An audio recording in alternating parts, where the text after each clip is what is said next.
Hey YouTube, I know it's been a while, but it's Chloe Fan since 2000 with another review for True Blood, the final season, episode 1 and 2. And let's get into it. The premiere starts off right where it left off with all the zombie vampires, with Hep V coming to basically feed on the humans. People get kidnapped. It's chaos. Everybody's running for their lives. Arlene, Nicole, the sheriff guy, and Jane Bohouse, they all get kidnapped. LC shifts, and so does Sam to try to save them, but they can't. They all get kidnapped and are in the basement of Fantasia. We get to see Pam, and she's basically in Morocco looking for Eric, and basically she's playing Russian roulette, the vampire version. And at first I really did think the other guy was human, but I guess he was vampire, and he basically says how he loves God and how God is, his everything, the reason why he has played this game 27 times and never got killed. And right as he says that, he gets blown to bits. So basically she's looking for Eric, and she hasn't fed in a while, and basically these two people, they offer up their child to basically, for her to feed on. She just goes, thanks, but I'll pass. And it's just like, I know Pam is thinking, I know I haven't fed in a while, but I don't want to feed on your only child. That's kind of messed up that you guys will let me do that. And basically Suki is just really hearing everybody's thoughts, and it's just kind of doesn't know how to handle it. And I'm like, Suki, you've been this way for a while. When you hear people's thoughts, it's not gonna always be good. Just get over it. You're being overly sensitive. And she hears Alcide saying, "Oh, it's all her fault. If we had left when we were supposed to, none of this stuff would have happened." And so she decides to go for a little walk, and in the woods, like with all the crazy vampire stuff going on, she just wants to go in the woods by herself. Now LC calls her because he's worried about her, because she has to be protected, and she just takes the phone and throws it. And then I'm like, Suki, this is why I'm so over her character. She's so dumb. She really every season gets the same storyline. She always has to be protected and always has to be in bed with somebody. And it's like, can you do something else for her? Because I'm really tired of the same old Suki. And she basically goes home, and he comes. He's just like, where were you? I was worried about you.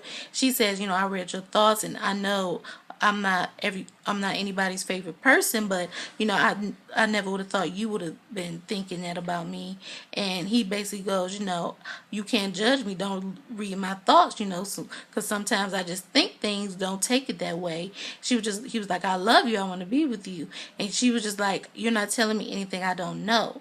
And I'm like, this whole Alcide and Suki thing is just so awkward. It's not gonna last. And then she ends up getting in bed with him, and they do this like little 2-second love affair. And I'm like, I'm not here for Alcide and Suki, but can we please at least get a love scene? I mean, that's all I'm asking, you know. And next thing you know, Sam is being called out for being a shapeshifter. The guy's like, I saw you shift into a dog. And he's just like, don't tell my secret. I'm Mayor. And I'm like, oh my God, I am just. And then Tara, I forgot to mention this. Tara gets killed. She tries to save her mother, and her mother basically doesn't want to go, so she fights this vampire, and the vampire, she gets the best of him, but I guess he got the best of her because she's dead. We didn't get to see it. It was very anticlimactic, and I really wasn't here for it. I'm like, Tara's such an important character. Did you have to kill her off in the first 4 seconds before the credits even rolled? I mean, Ryan Buckner, whoever you are, who wrote that, needs to be fired. I can't believe they did that. And then you kind of think, is she really dead? I heard she was. If she is, it was really dumb for them to do it like that. Also, what else I want to talk with Jason and Violet? Basically Violet still got him doing whatever she wants him to do. He feels like less of a man, and basically he tells her that I'm a F you right here, and I don't care what you think, and I'm tired of being your little puppy. And she's like, it's about time, I'm here for it. And they sleep together, and I'm just like, Jason, you're still the same Jason, sleeping around with everybody. I'm so over you, you and Violet.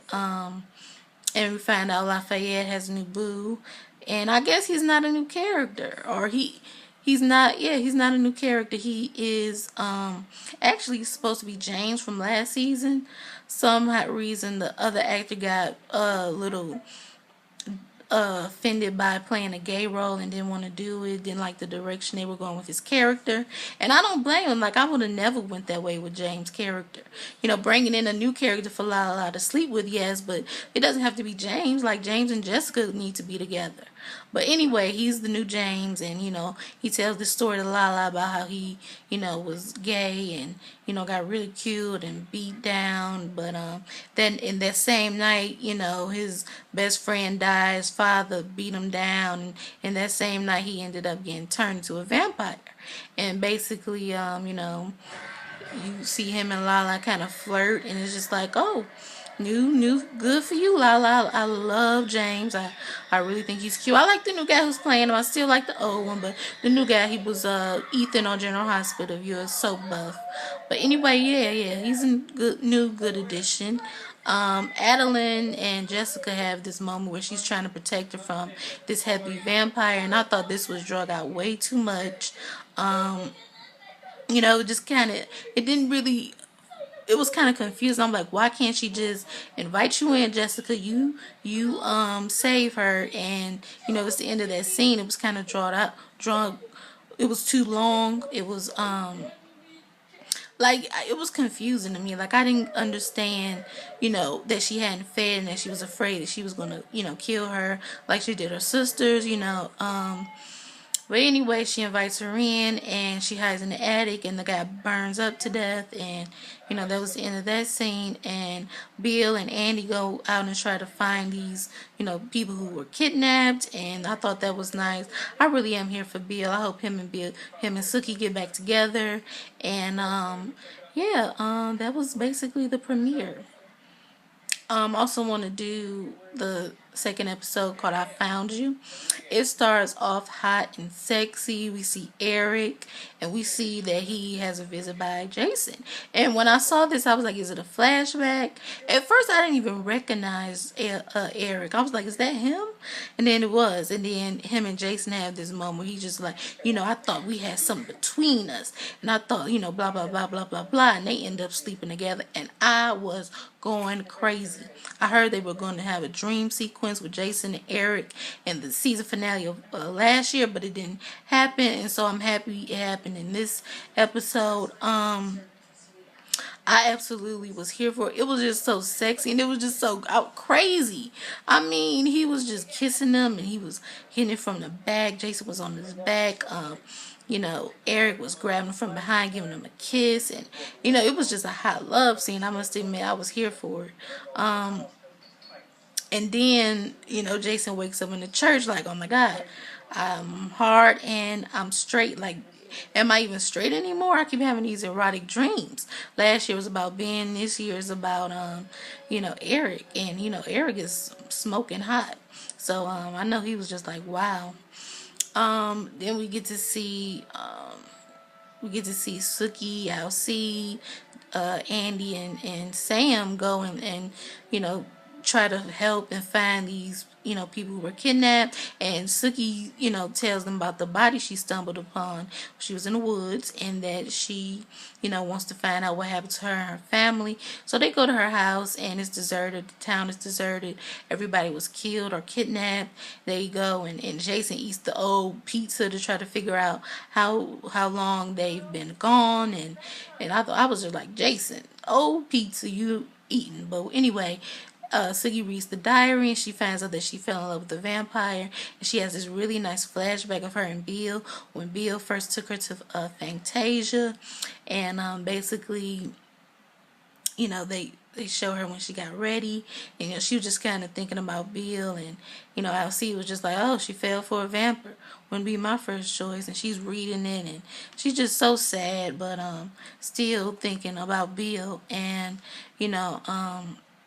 her and Alcee have this moment where in the car where he basically wants her to leave town with him and just be done with the vampire mess, and she she's like, I can't do it, I want to save these people. But I think in reality, she is kind of like, she's that whore that likes the danger, likes the man that, you know, feels like he's going to almost eat her. She's that danger whore, and she wants to be with a vampire. I just think that her and Bill are going to get back together, and she ends up going over to his house and asking him, can you protect me if I needed it? He's just like, why are you here? Why are you asking? Last time I checked, you told me that Alcee was the one that was going to protect you, and she was just like, if I needed your help, would you be able to protect me? Can you still sense my fear? And he basically, he was just like, and it went off, and we don't get to see his answer yet, but I think it's going to be a yes. And we get to see the kidnapped victims in the basement, and basically they recognize that one of the vampires is a teacher, and they try to get her to help them escape, and basically she ends up dying because she has the Hep V, and while she's feeding on Arlene. And I was just like, no, I really thought she was going to be the one to help them escape, because I really want them to get out of there. Nicole starting to have cramps. She says she can't feel the baby, and I'm like, no, please, please, please don't let her lose that baby. I really am here for her and Sam. And basically that was it. Tara's mom is having these hallucinations. She wants to keep having these V trips where she sees Tara, and Tara's up on this cross with snakes around her. And I'm like, Tara can't be in heaven. Like, where is she? I'm just really pissed off with how they did Tara. She starts speaking this language that she can't even understand. And it was just really awkward for me. Tara's mom has never been smart, but she really is dumb, burning her hand just to get Willow to give her some blood so she can V-trip and have a moment with her daughter. Was really dumb. What else? Oh, last but not least, and I was praying, because I love True Blood, but they trying it with the Eric. We know Eric is alive, but we finally get to see him this episode. Pam goes to France, and she finds Eric, and it's this moment where these women are like, he won't feed on us, what's the problem? And she sees him, and she just goes, oh my God, Eric. And then he looks and goes, you found me.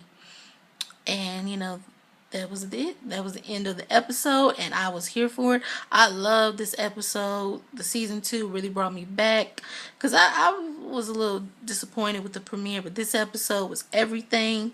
On the previews, it shows Alcee getting pissed off that she went over to Bill's house and drunk some of his blood, and basically that was a little messed up. But like I said, Alcee and Sookie will not last. So follow me on Twitter at O's Midnight Love, and DrinkMeUp21. It'll be down in the more info box. Peace.